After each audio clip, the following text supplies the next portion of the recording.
Thank you so much for listening to this episode of Earrings Off. We want to invite you to subscribe, rate, and leave us a review. You can find us on Facebook at Earrings Off Podcast and on Instagram at The Earrings Off Podcast. Welcome to Earrings Off. I'm Lou. And I'm Teresa. Well, hello. How are you doing? I'm doing good. How about yourself? I'm doing okay, doing okay.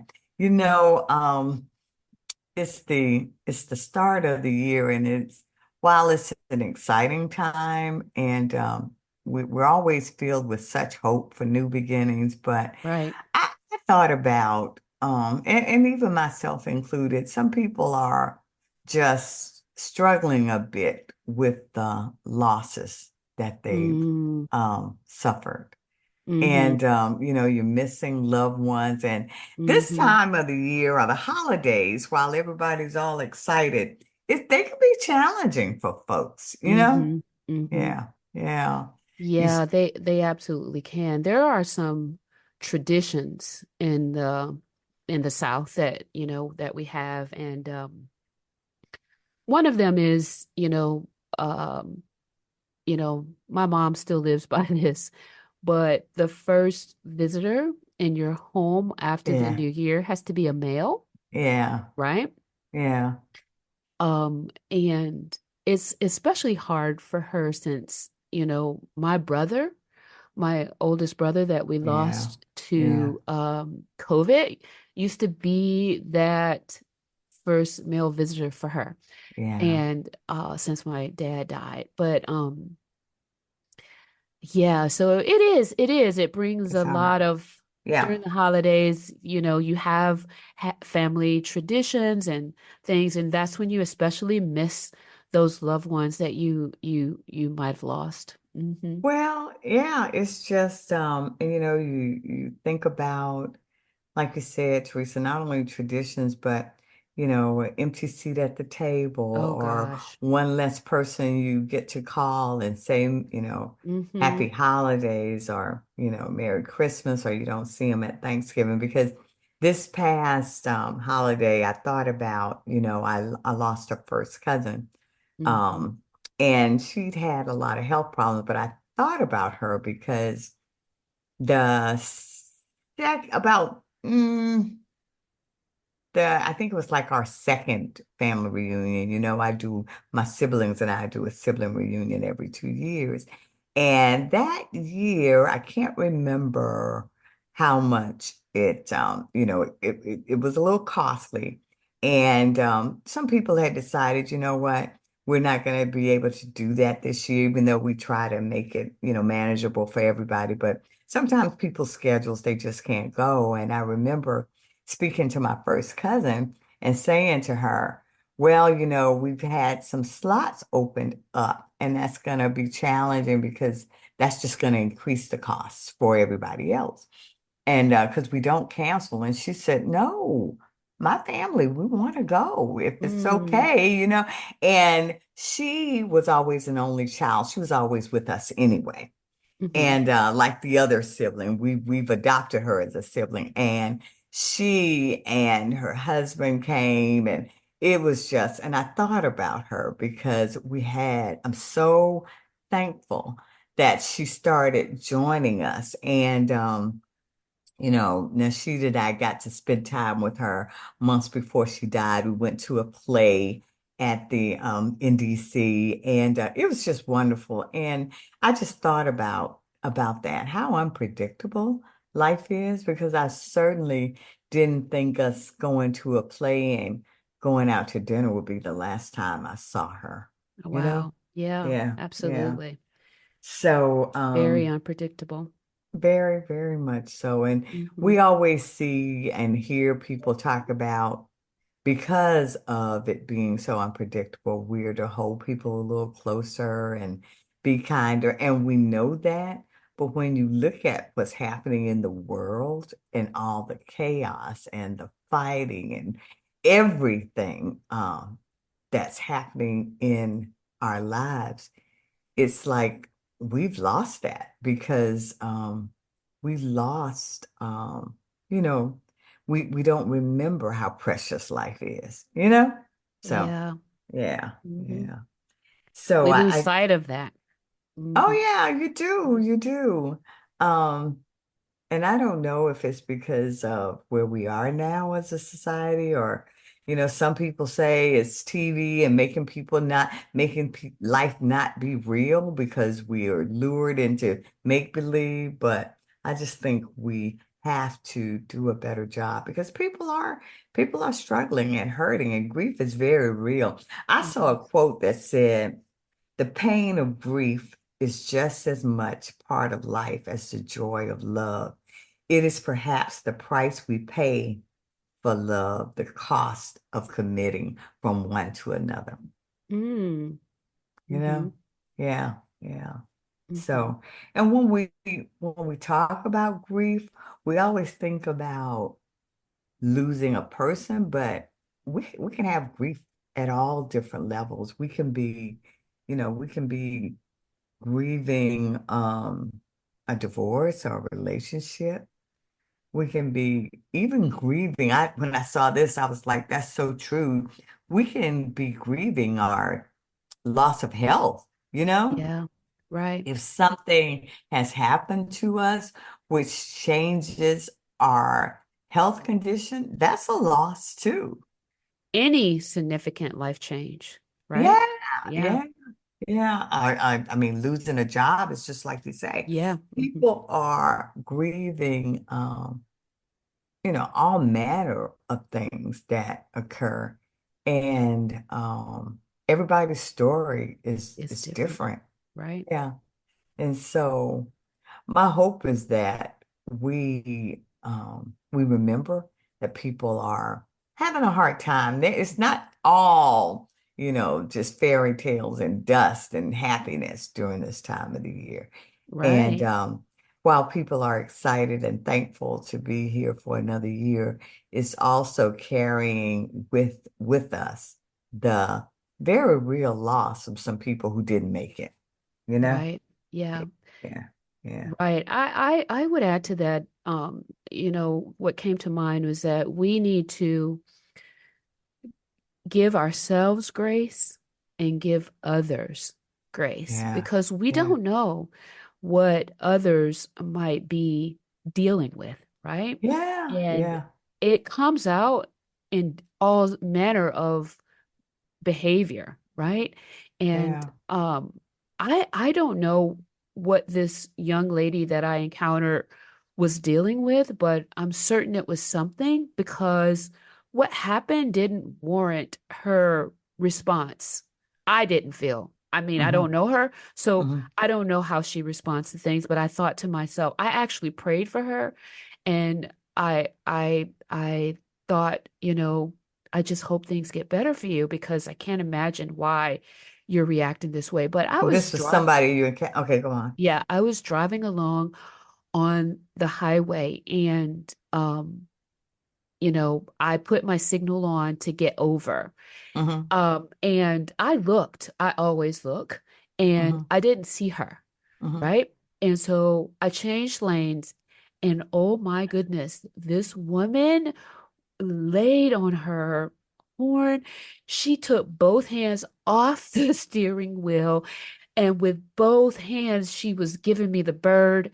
And I could see her mouth. She was cussing me out Oh, up one and down the other. yeah. And I immediately got back over out of her way. And I was like, I'm sorry. When she got next to Yeah. me, I was like, I'm sorry. I was mouthing to her, I Right. didn't see you. I didn't Right. see you. I'm sorry. It didn't matter. She was still giving me the middle finger. She even let her window down and put What? one of the hands out of the thing as she Whoa. drove in Oh front of my me. goodness. And then the thing that happened that I thought was just insane was she was in front of me now in that lane and she was hmm going on. But the moment the car that I was trailing behind, that I was trying to go around, was out of my way, she pulled in front of me. and hit her brakes. Oh, wow. And I thought, oh my gosh, what is wrong with you? Like, what are you going through? I was like, Yeah, I'm so sorry. yeah, And it was not intentional. Like I said, I didn't see her, and that happens. You have a yeah. blind spot, and I just didn't see her. And she couldn't just go on and let it go. She was No, angry. yeah. She was so See, angry. and And I that's was so like, scary and that's so dangerous, you yeah, know? she was a But young you, girl too. I think I yeah. could have taken her if we Yeah. had pulled over. No, I'm just kidding. I'm just kidding. I know that's still my thought. I'm like, I Yeah. just need somebody. If we're out and they just pat her down and I make sure she doesn't have any weapons, I'm good. But anyway, but that's a bad attitude. That is, But that but is. you Yeah. know, we went to Pennsylvania for the holidays, and when we were coming back, we stopped at a sandwich shop to pick up something to eat. And when we went in there, the place was crowded and the guy that waited on us. I mean, I don't go into sandwich shops frequently. I don't know the menu. I don't know how to navigate. I really don't. So it was crowded, but I can't, I'm not that familiar with it. I live with a health nut, so I don't really go in sandwich shops like that. But anyway, so we were in there and I was trying to look at the menu to figure out and when I would say something like, okay, I think I'm gonna get a number three, the guy behind the counter was just very short with me, very short. Mm, Like, mm, okay, yeah, this. And so I stopped and I said to him, I said, I don't know if you're giving me service or attitude because you seem very short with me. And that's what I said to him. mhm, And when I said that to him, he looked at me and he said, we only have two people here today. And it's just a lot of people. And I mean, the place was packed. And so I said to him, I said, I am sorry. I hope your day gets better. mhm, And he looked at me and I'm telling you, he stopped for a minute. He said, thank you, ma'am, so much for saying that.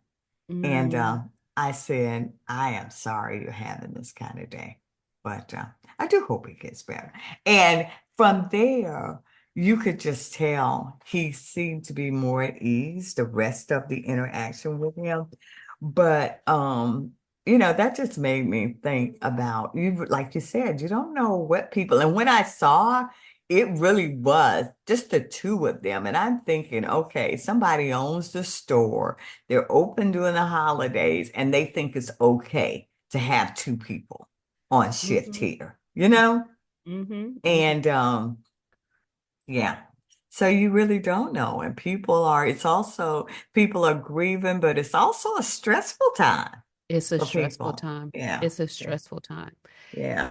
Yeah. So, I thought about as you were talking, sometimes we have to know that it's okay if we're grieving and dealing with a circumstance to seek some, professional support. You might Yeah. need to, Yeah. get some guidance from a mental health professional. And Yeah. it's okay. You're It is absolutely okay, right? you're absolutely right. But also, I think you have to let people grieve however they grieve. I know that some people, if they're if they've lost someone or if they're grieving, they want support. They Mhm. want the visits, they want the calls, they want that support. I am definitely not that kind of person. Right. Right or wrong, I like to be left alone. Hmm. I like to pull back and just process and move through it at my pace. Right. But so we have to make sure that we're not projecting onto other people, you know, what would work best for us. Like, I need you to hurry up and feel better because you grieving is hard for me to see. So I need you to work through this a bit quicker. And Right. we can't do that. We can't. So, and moving through grief looks different for everybody. And Right. so just be mindful of that. You just took me back to an interview that we had some years ago. I don't think it was last year. I think it was the year before. Remember the young lady we interviewed who wrote a book after her husband died from cancer? I remember. Remember, she Hmm said the number one thing the thing that helped her the most was her friend saying to her, well, how do you want me to show up? How can Yes. I help you? Yeah. Not to just put on to the individual what you think they need, Yeah. but to just ask, how can I help? Yeah. And Mhm. that's critical because I remember years ago, not to out anyone, but we had Nasheed and I lost our two brothers in probably a month apart. It was a very hard time. And we had friends who just insisted on coming to see us. And we kept trying to say, no, that's okay, we're okay. But they so wanted to physically see us. And I know it was out of love, but to this day, I've not forgotten that you don't hear me when I tell you that's not what I want. And I've already committed, God forbid, if I ever go through anything similar, I will definitely use my words better to be sure that does not happen. Yeah, That you don't do what you believe I need without listening to what I am telling you I need, right. which is Hmm. to be alone and to Hmm. not, because even if you visit and I know you're aware that we're grieving, still feel like I'm a host and I prefer Oh not to be yeah, placed in that role. absolutely. So Yeah, yeah, so just absolutely. just being mindful of that to listen to people, to hear what they're saying, even if it seems a bit odd to you. That may Hmm. not be what you prefer, or even what your traditions and your customs say is what you do to show support when someone is grieving. But don't don't do that. Listen to people and let them dictate how they want to move through this process. So, Yeah, yeah. yeah. Hmm. So I think part of it is just acknowledging the pain and you don't have to have the perfect words, but just to say, I'm sorry, how can I help? And Right. that's all we can offer at that point. Hmm. So yeah. So this episode, of course, is just about being aware that it's a happy time, but also a challenging time for others, and for us to be mindful and to be kind towards others as we move forward in this year. Great, great, great advice, um, partner. And we want to thank you guys for listening. And let's just make this new year the Yeah, best year. yeah. We wish you all the very best and take good care.